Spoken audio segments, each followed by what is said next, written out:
Bienvenidos a este video. En los próximos 10 minutos vamos a analizar lo que es la biomecánica de la respiración a través de dos grabaciones, una de cara frontal y una lateral. Con esto vamos a aplicar los principios escritos por el libro de Dufour que hemos venido trabajando todo este semestre, y vamos a identificar los puntos anatómicos que son clave y vamos a evaluar lo que es la eficiencia y el patrón respiratorio que vamos a observar. Todo esto nos vamos a ayudar con el software Kinova. Con los dos videos que vamos a trabajar, que es una cara anterior y una cara lateral, es muy importante tener una muy buena calidad de video, ya que necesitamos ver exactamente los puntos que se ven y que nos ayudan en la inspiración y en la expiración. Lo que vamos a destacar en los puntos de referencia es que vamos a utilizar para medir los desplazamientos que existen en el primer caso en una vista frontal, ¿sí? Identificando los puntos anatómicos en una fase inspiratoria e inspiratoria de una vista lateral. Vista anterior. En esta vista anterior podemos observar lo que es la costilla superior, la costilla inferior, la presión intraabdominal, los músculos abdominales. Pero espera, hagamos una pausa ahí. ¿Cuáles serían los músculos principales que existen en la respiración? ¿Sí? Mejor dicho, como músculos abdominales. El principal de uno de ellos es el diafragma, el cual tiene una forma de un domo y separa la cavidad torácica de la cavidad abdominal. Y otro gran protagonista es el músculo de los intercostales externos.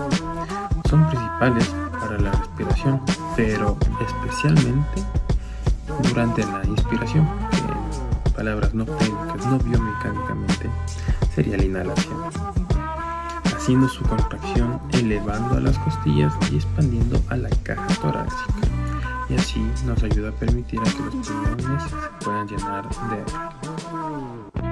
En la sección del tórax ascendente y descendente, la sección del esternón, el cartílago costal, el centro frénico y volumen torácico, espacio intercostal, diafragma. Como un punto, los movimientos de los cartílagos costales y el del esternón. Cuando hay un mayor aumento del volumen del diámetro torácico, creo que es más alejado del punto. En el esternón se eleva, mientras que el cartílago costal toma una dirección a nivel horizontal. El movimiento angular del cartílago costal con respecto al esternón se lleva a cabo en una articulación, que sería en la articulación del esternón. En el mecanismo que encontramos en los músculos intercostales y en el transverso del tórax es que existen tres tipos. Son los músculos que son pequeños y son los elevadores de las costillas. De ahí van los que son los músculos intercostales externos y los que son los músculos intercostales internos, por simple lógica. Los músculos que son elevadores de las costillas se originan en la hipófisis transversal de la vértebra y se insertan en el superior de la costilla inferior. Al contraerse, se elevan las costillas. Con los músculos intercostales externos son el supracostal, los elevadores de la costilla, así formando los inspiradores. Y para finalizar con los tres tipos, que son de los músculos intercostales internos, forman los músculos expiradores y producen el descenso de las costillas. Esos fueron los puntos que pudimos observar a nivel anterior, que nos permiten observar.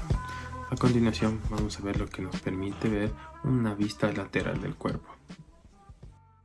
Vista lateral. Los puntos que nos podemos ver en una vista lateral serían el ángulo externo raquídeo, el ángulo externo costal superior, el ángulo externo costal inferior y el ángulo condrocostal. Pero esto no simplemente termina ahí, sino que podemos ver la relación del antagonismo y la sinergia que existe entre el diafragma y los músculos abdominales. En el caso de la inspiración, la contracción del diafragma desciende al centro frénico, así aumentando el diámetro del tórax. En el caso de la expiración, el diafragma hace lo contrario, se relaja y a la contracción de los abdominales desciende, todo lo contrario que de la inspiración. También se debe tomar en cuenta que aumenta la presión intraabdominal.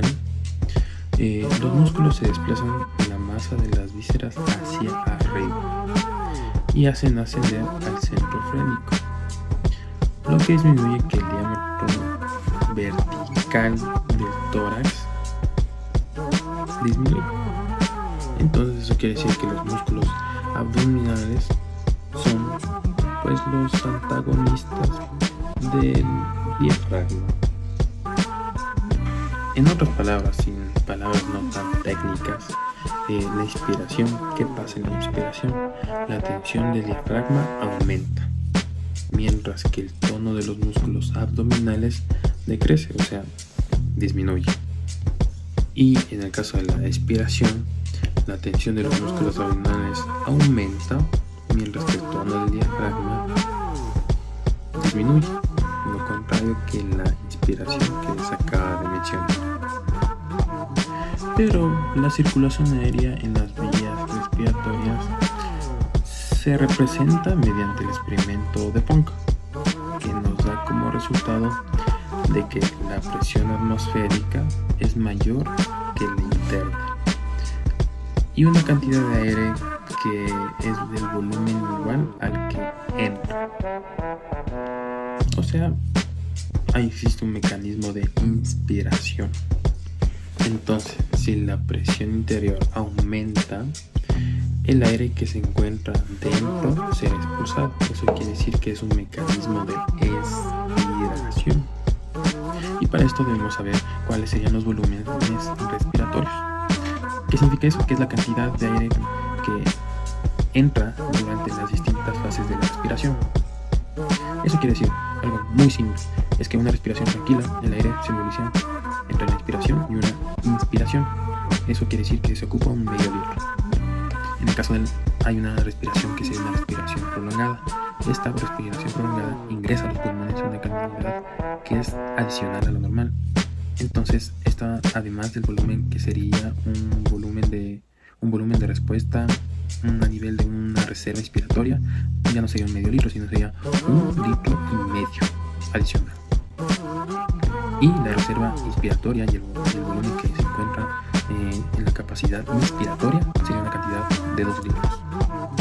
Si se prosigue con la expiración, se expulsa la reserva expiratoria, lo que se comentó antes. Entonces eso sería 1,5 litros. Con la reserva inspiratoria más el volumen de la corriente y de la reserva expiratoria, aquí se suman 3 cosas, nos da un total de 3 litros. Y el volumen residual que queda y la reserva expiratoria que se constituye en la capacidad residual funcional sería una de 2 litros. Y para saber todo eso, y sería una muy buena pregunta, ¿cuál sería la capacidad pulmonar total de los pulmones? Y es simplemente 4. Tipos respiratorios. Y hay que identificar los tipos respiratorios, los tipos de respiración. No es lo mismo la respiración de un hombre, de una mujer, de un niño o de un adulto mayor. En mi caso voy a analizar la de mi padre, que es el modelo, que sería la respiración de un hombre, que es una respiración tipo mixta. ¿Qué quiere decir que sea tipo mixta? Que tiene que ver que se activa la parte costo superior e inferior del tórax. Ejercicios. Tenemos 2 tipos de ejercicios para inspiración e expiración. Para la inspiración podemos hacer que es como globo o botella, que es inhalar lenta y profundamente por la nariz. Durante 4 segundos inflar el globo o la botella plástica y mantener el aire 2 segundos, luego relajarse y repetir por 10 veces. Este ejercicio nos ayuda a que se estimule la movilidad del diafragma y mejora la capacidad respiratoria.